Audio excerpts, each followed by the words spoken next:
As a storyteller, my first real love was crime. And it was in that genre that I finished my first novel, starring the perpetually miserable Alex Casey, whose entire life was a wound that never healed. The books sold as fast as they hit the shelves. I wrote 5 more Alex Casey books, and they all were bestsellers. I became rich. I became famous. Success brought pressure, and I didn't handle it very well.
I've seen the enemy, and it's me.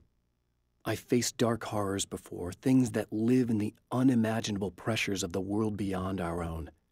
Sometimes they masquerade as humans. That's what ultimately lurks inside Mr.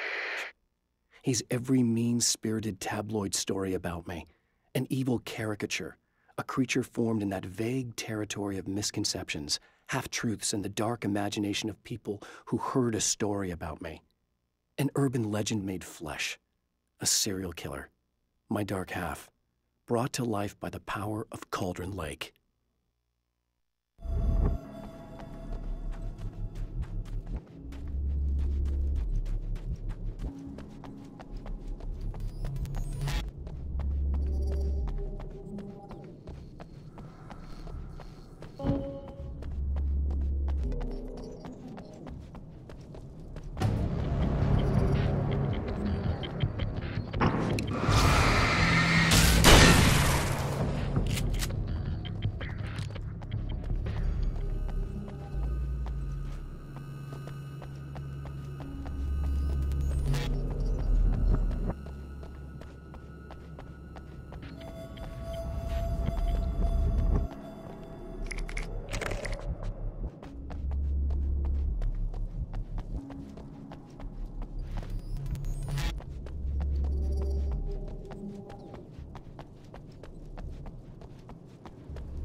The spiders aren't really the work of the enemy.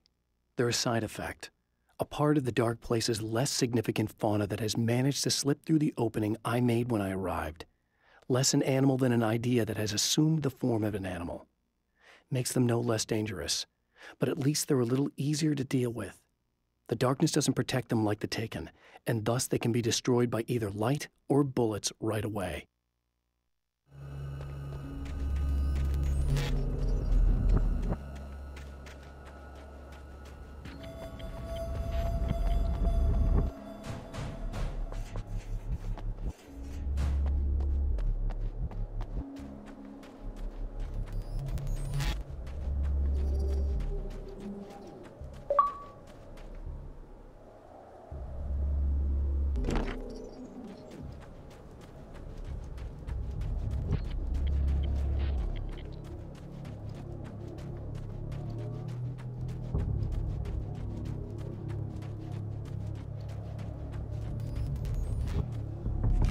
The pressure of success got to me. My wife Alice was the sole thing in my life that anchored me. Suddenly it wasn't enough. I couldn't write anymore. I distracted myself with wild parties and whatever trouble I could scare up. I wallowed in the drama of my life, sure that Alice would stick with me even though she didn't sign up to be the lifeline of a tortured artist. It was my dumb luck she's not the type to give up.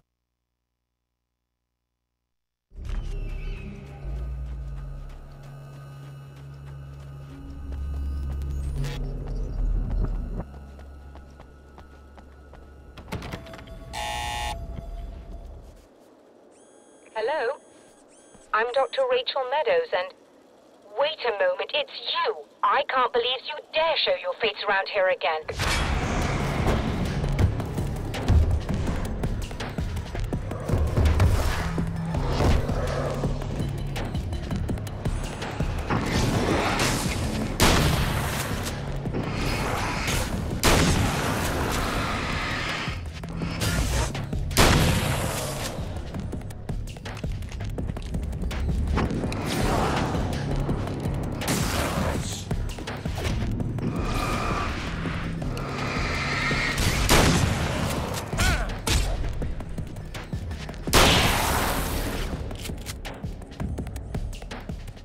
Go away. It wasn't me. I just look like him. Are you serious? That's what you're going with? Please. I'm trying to stop him. You saw those shadow things trying to kill me, right? I bet he got along with them just fine. Yes. Yes, he did. All right. Come on in. Thank you.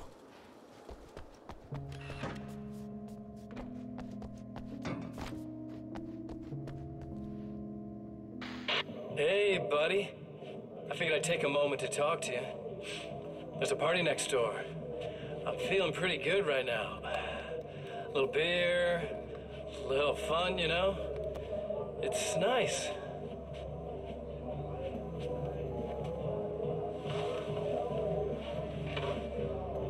Listen, this whole thing between us, it's a little weird for me too, you know? I mean, we don't just look the same, there's a lot we share. I mean, up here. I know you, right? So I was thinking maybe we could...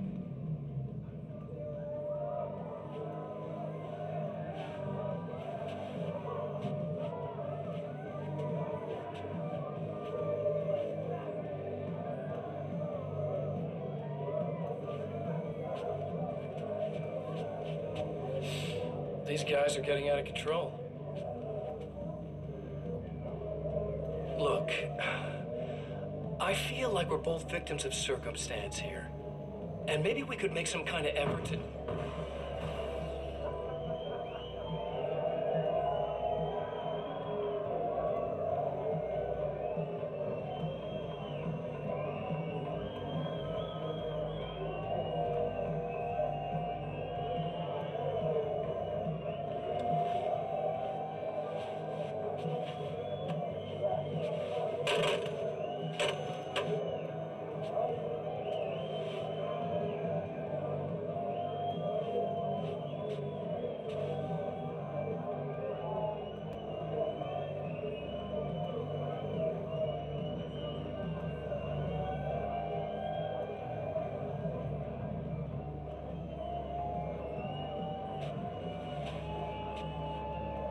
Never mind.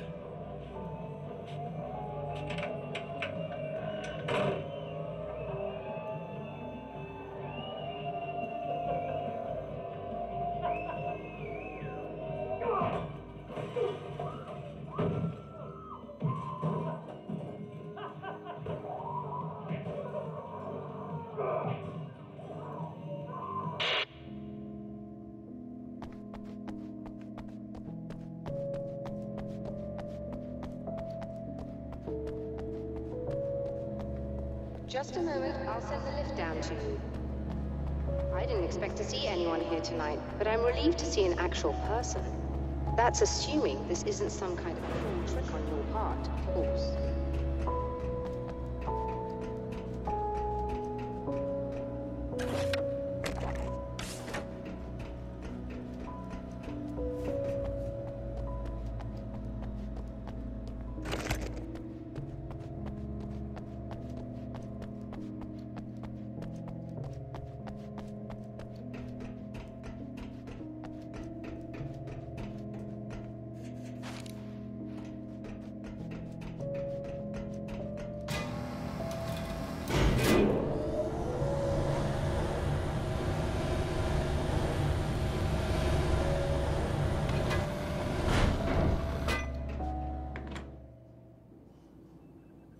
Doctor, the man who looked like me, what did he want here?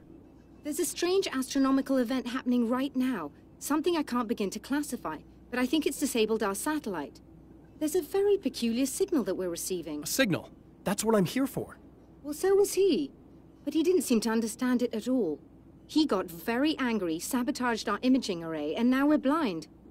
I believe the event is still going on, but we can't pick it up. Is there something we can do? What he broke is essentially just a special camera, but we can't use the telescope without it. There's a replacement in my car. If you can get that to me, we're back in business. Consider it done. Tell me more about the signal. It's almost as if something's being transmitted to Night Springs. It's the strangest thing. It's quite elusive, almost as if it wasn't properly there. I don't know how to describe it. So, what was the signal like? I wish I knew. He appeared before I had a good fix on it. He was very pleasant when I was working, but when I isolated the signal, he suddenly forced me out of the control booth. He said it was none of my business. He seemed to change. Somehow he was very smooth and charming before that, but suddenly he became... I'm sorry. I'm not sure I want to talk about it. I have to ask, do you always wear that to work? I was at a party for a local art exhibition. Fascinating works. When I was called away by my assistant. Michael was the first to spot this event. I don't know where he is now, actually. He was supposed to bring us some food, but he never showed up. Tell me about the event. Oh, it's quite fascinating. It looks as if stars were changing, somehow. Or shifting positions. It isn't really happening, of course. Most likely it's caused by some kind of atmospheric refraction phenomenon. But I've never seen anything like it. Did he hurt you? No. He didn't quite threaten me exactly, but those shadowy things started to crawl into view, and whatever the signal was, he seemed to be extremely frustrated by it. He just started breaking things and left. I thought it best not to interfere. You were lucky. He's done much worse. Yes. He showed me a knife, and he kept talking. He enjoyed the sound of his own voice. A proper maniac. You really aren't anything like him, are you? Believe me, I try very hard not to be.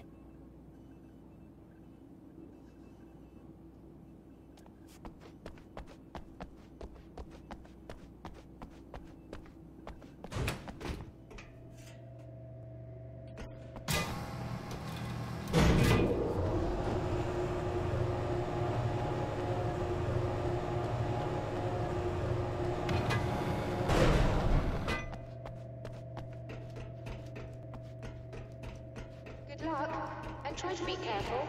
It's a very expensive part, and we don't have a replacement. Oh dear, that sounded more callous than I intended. Be safe.